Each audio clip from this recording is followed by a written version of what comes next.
সূরা ফাতিহা কিভাবে পড়লে আপনি 100% সুস্থ হয়ে যাবেন? পরীক্ষিত একটি আমল, মনে রাখবেন। সূরা ফাতিহা হচ্ছে শিফা মিন কুল্লি দা, সকল রোগের ঔষধ।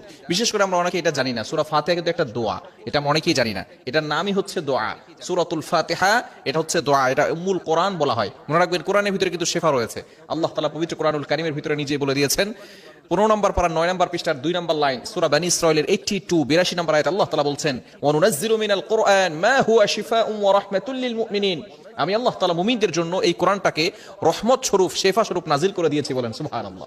কেন ইমাজিদের আপনি কল্পনা করতে পারছেন, এই কোরআন কিন্তু আপনার জন্য শেফা। দুরারোগ্য ব্যাধি ডক্টররা বলে দিয়েছে যে আপনি আর কিছুদিন পরে দুনিয়া থেকে বিদায় নেবে, তারাও এই আমলটি করে কিন্তু ফায়দা পেয়েছে। সুতরাং আপনি যদি আমলটি করতে পারেন, অবশ্যই আল্লাহর পক্ষ থেকে সাহায্য আসবে।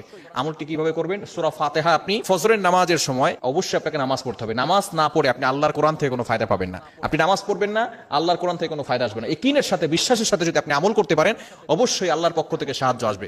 বিশেষ করে আপনি ফজরের নামাজের সময় 2 রাকাত সুন্নত, 2 রাকাত ফরজ, সুন্নতের পরে এবং ফরজের আগে মধ্যবর্তী সময়, এই সময়ে আপনি প্রথমে 11 বার দুরূদ শরীফ পড়বে। দুরূদ শরীফ বিশেষ করে সর্বশ্রেষ্ঠ দুরূদ হচ্ছে দুরূদ ইব্রাহিম। এছাড়াও আপনি আল্লাহুম্মা সাল্লি আলা সাইয়্যিদিনা মুহাম্মদ এতটুকু পড়তে পারেন, অথবা সাল্লাল্লাহু আলাইহি সাল্লাম এটাও পড়তে পারেন। তবে সর্বশ্রেষ্ঠ দুরূদ দুরূদ ইব্রাহিম, এই দুরূদটা আপনি বেশি পড়ার চেষ্টা করবেন। প্রথমে আপনি দুরূদ ইব্রাহিম পড়বেন 11 বার। এরপরে আপনি সূরাতুল ফাতিহা 41 বার পড়বেন, আউযুবিল্লাহ বিসমিল্লাহ সহকারে 41 বার সূরা ফাতিহা পড়বেন। এরপরে আপনি আবারও 11 বার দুরূদ শরীফ পড়বেন। এরপর একটা পাত্রে ফু দিয়ে ওই পানিটা আপনি সব সময় খাবেন। ইনশাআল্লাহ আল্লাহ পাক রব্বুল আলামিন আপনাকে সুস্থতার নিয়ামত দান করবেন। আপনি কল্পনাও করতে পারবেন না, যত ধরনের অসুস্থতা থাকুক না কেন, যদি আপনি আমলটা করতে পারেন এবং এই পানি আপনি খেতে পারেন, আল্লাহ পাক রব্বুল আলামিন আপনাকে সুস্থতার নিয়ামত দান করবেন। মনে রাখবেন, কোরআনের ভিতরে শিফা রয়েছে এবং সূরাতুল ফাতিহা হচ্ছে শিফা মিন কুল্লি দা। মৃত্যু ছাড়া কিন্তু সকল রোগের ওষুধ আল্লাহ পাক রব্বুল আলামিন সূরাতুল ফাতিহার ভিতরে দিয়েছেন। অনেক ওষুধ খেয়েছেন, অনেক ডক্টর দেখিয়েছেন, অনেক মেডিসিন নিয়েছেন, অনেক থেরাপি নিয়েছেন। আপনি একবার কোরআনের আমল করে দেখেন, ইনশাআল্লাহ অবশ্যই আল্লাহর পক্ষ থেকে সাহায্য পাবেন। কেননা কোরআনের ভিতরে কিন্তু শিফা রয়েছে।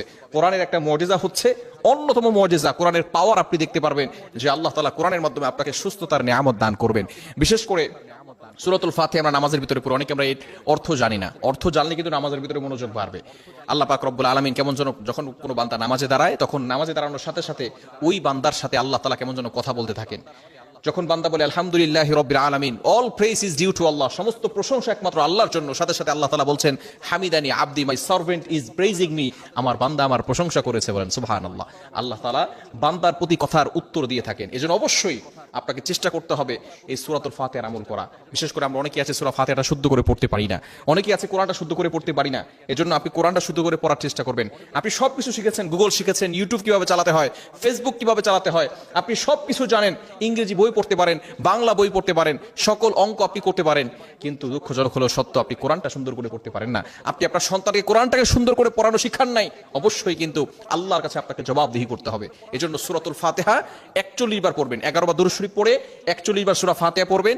এরপরে আবার 11 বার দুরূদ শরীফ পড়ে একটা পাত্রে ফু দিবেন, পানিতে ফু দেওয়ার পরে আপনি আমলটি করবেন। ইনশাআল্লাহ অবশ্যই আল্লাহ পাক রব্বুল আলামিন 100% আপনাকে সুস্থতার নিয়ামত দান করবেন। আল্লাহ আমাদের সকলকে এই আমলটি করার তৌফিক দান করেন।